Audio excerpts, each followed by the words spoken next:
हम मीनू झा गोर लगै छी समस्त मिथिलावासी के। एकटा बेटी विवाह गीत लऽ कऽ उपस्थित छी। कोशिश करै छी सब गोटे के नीक लागे। धन्यवाद। जय मिथिला, जय मैथिली।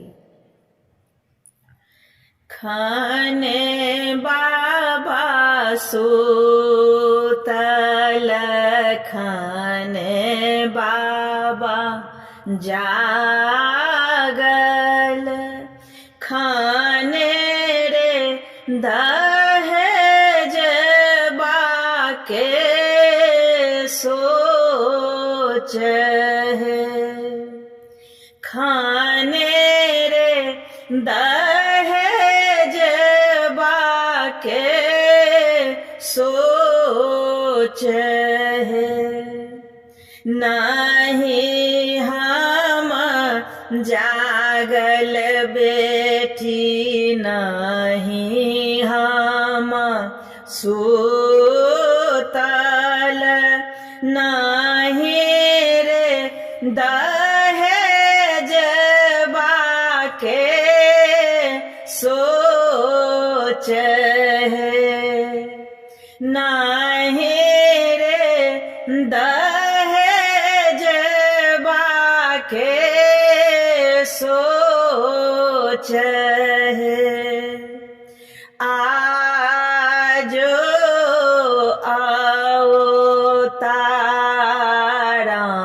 रामचंद्र जमैया, दुआर क्षमा क्षमा होई है।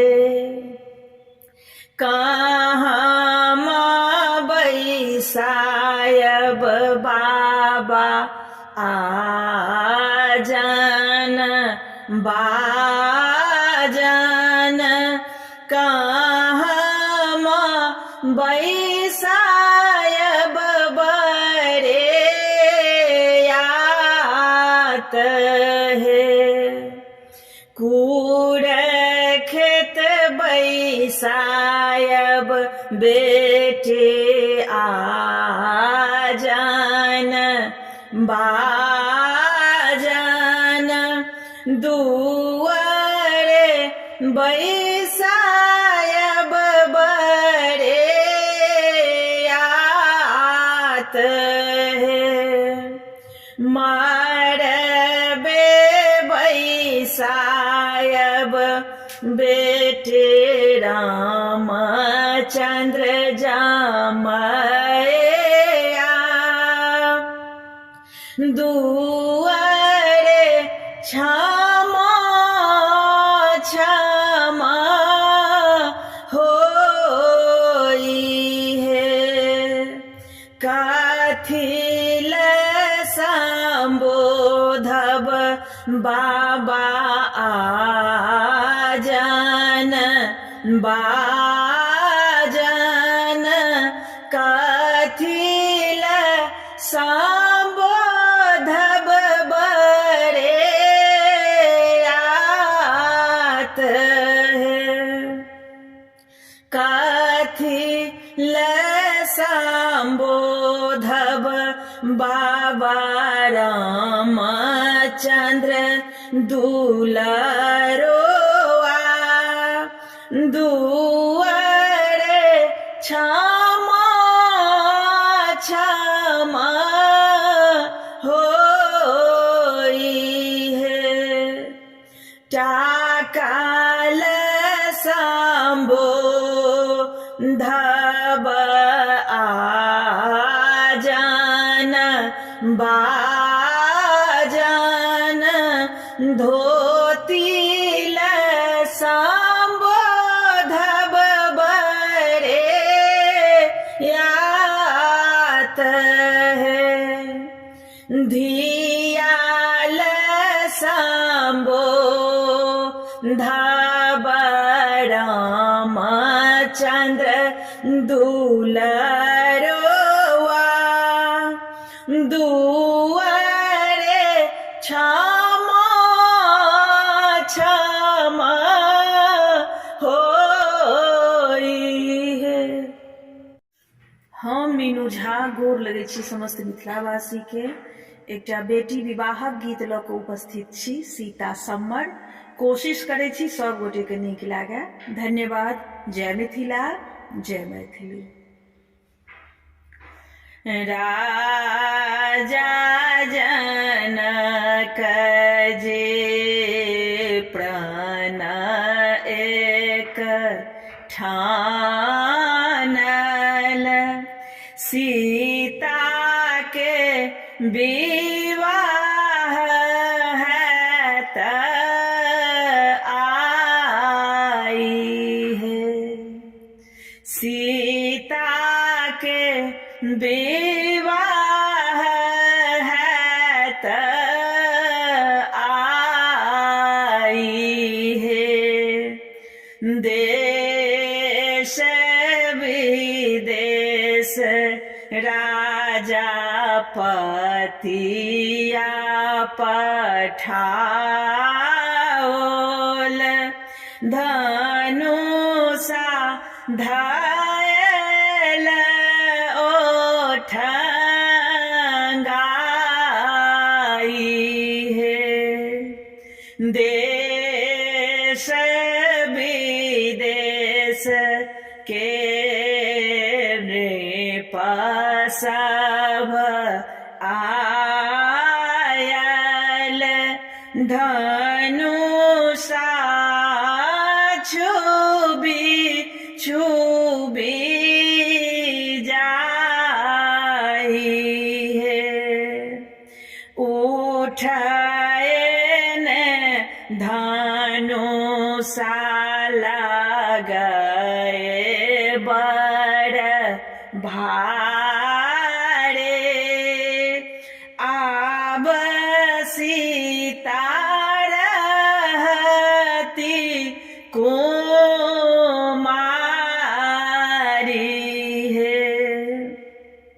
क्षत्रियो वीर भेटल नहीं जग में, होयत कोन सीता का विवाह है। एतवा वचन जब सुनलनि लक्ष्मण,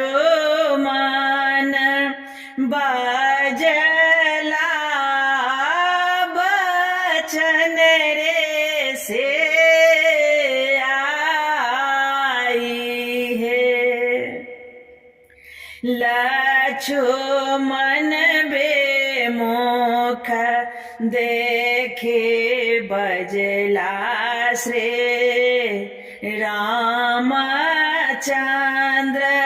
जूनी बाजू वचन रे से आई है। दाहिन धनुष उठाओल रघुनंदन,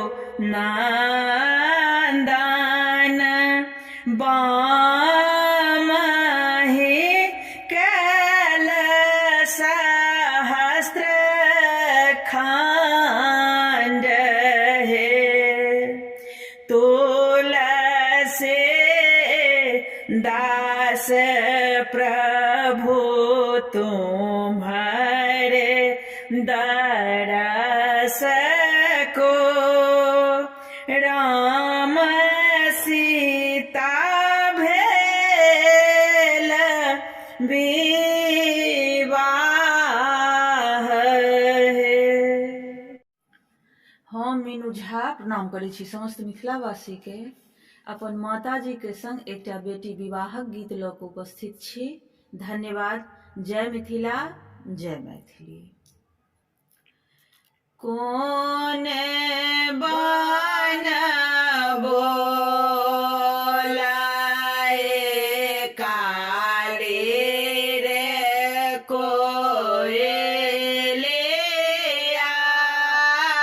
कोने बना बोलाए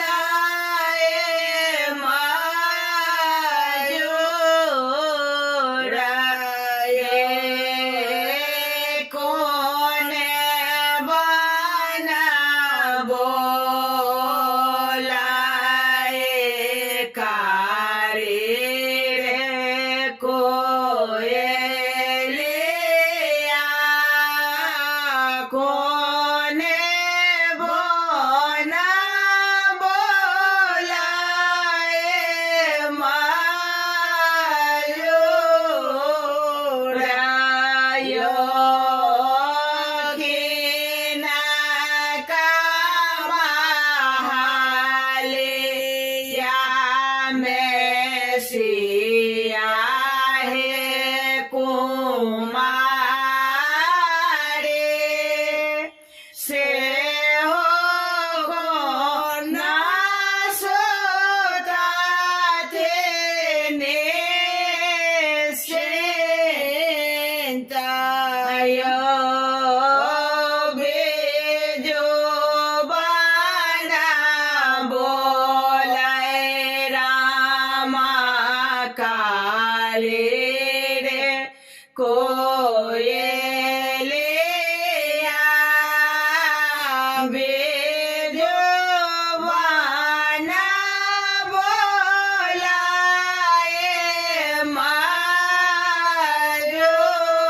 मायूरा यो बाबा महालिया में सिया से कुमारी